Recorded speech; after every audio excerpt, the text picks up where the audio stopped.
আমিও কৃষক, বিশ্বাস করেন আমিও জমি চাষ করি, তবে একটু বড় কৃষকারী। হয়তো অনেকদিন ধান দেয় না দেখা আপনার মতো স্পিডে ধান দিতে পারতাম না, কিন্তু আমার হিজেও ভালাইতেন পারতেন না। আমি কৃষকের সন্তান, আমি নিজে কৃষক, আমিও কৃষক, বিশ্বাস করেন আমিও জমি চাষ করি, তবে একটু বড় কৃষকারী। আপনারা আছেন নি কৃষক ভাইয়ের, হাত তোলা দেন একটু। ধন্যবাদ আপনাদেরকে। যেই কথাটি বলি বক্তৃতা না, আজকে বক্তৃতা দিচ্ছি না, যা ঘটবে আগামী দিনে তাই বলছি। এই কৃষক কার্ডের মাধ্যমে আমরা ফসল উৎপাদন করি, আপনি ফসল উৎপাদন করেন, আগামী কয়েকদিনের ভিতরে গম উৎপাদিত হবে। সমস্যা দেখা যায় এখানে ফরিয়া মিডলম্যানের জ্বালায় আপনি সত্যিকার অর্থে গমের দাম পান না, ধানের দাম পান না। ধান আপনার কাছ থেকে যখন কিনে তখন দেখা যায় ফরিয়া ওইখানে 1050 টাকা 1100 টাকা কিনে, অথচ সরকারের রেট তার থেকে বেশি। এই কার্ডের মাধ্যমে, যেহেতু এই কার্ডের মধ্যে আপনার জমির পরিমাণ উল্লেখ করা থাকবে, আপনি ফরিয়া হওয়ার দরকার নাই। আপনার জমি থেকে 100 মণ ধান ফলন হয়েছে, কৃষি বিভাগ জানে আপনার 100 মণ ধান ফলন হয়েছে।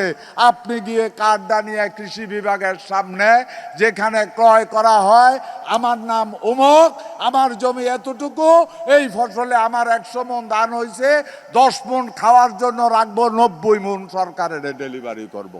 কৃষি অফিসার কিনতে বাধ্য। এবং ঠিক কিনা কোন উপকার হইব নিও, হ্যাঁ জোরে কোন না, টেয়া তো ভাইবেন। আলহামদুলিল্লাহ, এই হলো কৃষি কার্ডের উপকার। তার মানে আগামী দিনে যে কৃষির ফলাবে, ধান ফলাবে, পাট ফলাবে, গম ফলাবে, ভুট্টা ফলাবে, যা কিছু ফলাবে, সরকার যখন কিনবে ওই কৃষকের কাছ থেকে ন্যায্য দামে কিনবে। এতে করে কৃষকের উপকার হবে না। এই কারণেই কৃষক কার্ড। আছেন, আমরা সব সময় লোনের ব্যাপারে আরেকটা জিনিস আছে। আমরা দেখি অনেকেই বলে যে ভাই আমি তো জমি সম্পর্কে কিচ্ছু জানি না, আমার নামে নাকি 20,000 টাকা লোন উঠাইছে, 10,000 টাকা লোন উঠাইছে। কিছু দুষ্ট লোক কৃষকের নাম ব্যবহার করে টাকা লোন নিয়ে নিতেছে। এবারে এই জালিয়াতি লোন আর আগামী দিনে তোলা সম্ভব হবে না। আপনারা খুশি? এখন আপনার যদি লোনের প্রয়োজন হয়, আপনি এই কৃষি কার্ড নিয়ে ব্যাংকে গিয়ে ব্যাংকের ম্যানেজারকে বলতে পারেন আপনার এটার মধ্যে লেখা আছে আপনার এখানে জমি কতটুকু।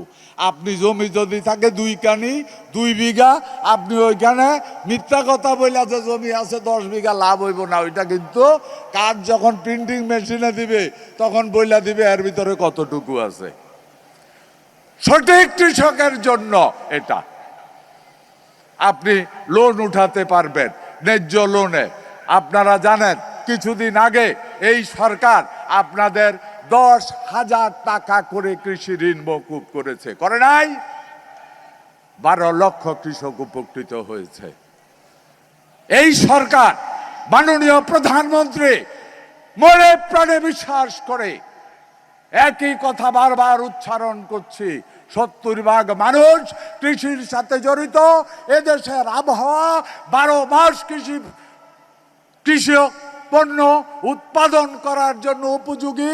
আমার কৃষক যদি জেগে উঠে, কৃষক যদি স্বাবলম্বী হয়, কৃষক যদি অর্থনৈতিকভাবে শক্তিশালী হয়, দেশের অর্থনীতি শক্তিশালী হবে। এই হলো মাননীয় প্রধানমন্ত্রীর চিন্তা আপনাদের জন্য, আমাদের জন্য। আমাকে মাননীয় প্রধানমন্ত্রী আপনাদের কৃষিমন্ত্রী হিসাবে দায়িত্ব দিয়েছে। আমি চিন্তা করলাম উনি বুঝলো কেমনে আমি যে কৃষক। ভাই আমি এরকম কৃষক, আপনারা ধান দায়নের সময় হলে, ধান কাটার সময় হলে ডাক দিয়েন। হয়তো অনেক দিন ধান দেয় না দেখা আপনার মতো স্পিডে ধান দিতে পারতাম না, কিন্তু আমার হিজেও ভালাইতেন পারতেন না। হাল চাষ যদি করতে বলেন নাঙ্গল দিয়া, এইটাও আমি পারি। খাড়ি হিঁচতে বলেন ওইটাও আমি পারি। আমি যা বলতে চাইছি, আমি কৃষকের সন্তান, আমি নিজে কৃষক। সুতরাং আপনাদের সুখ দুঃখ আমার কাছে সরাসরি, আমি অনেক কৃষক আমার কাছে সরাসরি টেলিফোন করে, মাননীয় মন্ত্রী আমরা ফানি পাই না, আমি কিন্তু সাথে সাথে ব্যবস্থা করেছি। ডিজেলের প্রবলেম দেখা দিচ্ছে, আমরা আগামী 1 বছরের মধ্যে সারা বাংলাদেশের যত ডিজেল ইঞ্জিন আছে শ্যালো টিউবওয়েলের, ওইগুলি আমার কৃষি মন্ত্রণালয়ের সাথে আলাপ করা হয়েছে, এগুলির মধ্যে আমরা সোলার পাওয়ার সিস্টেম চালু করার চেষ্টা করছি।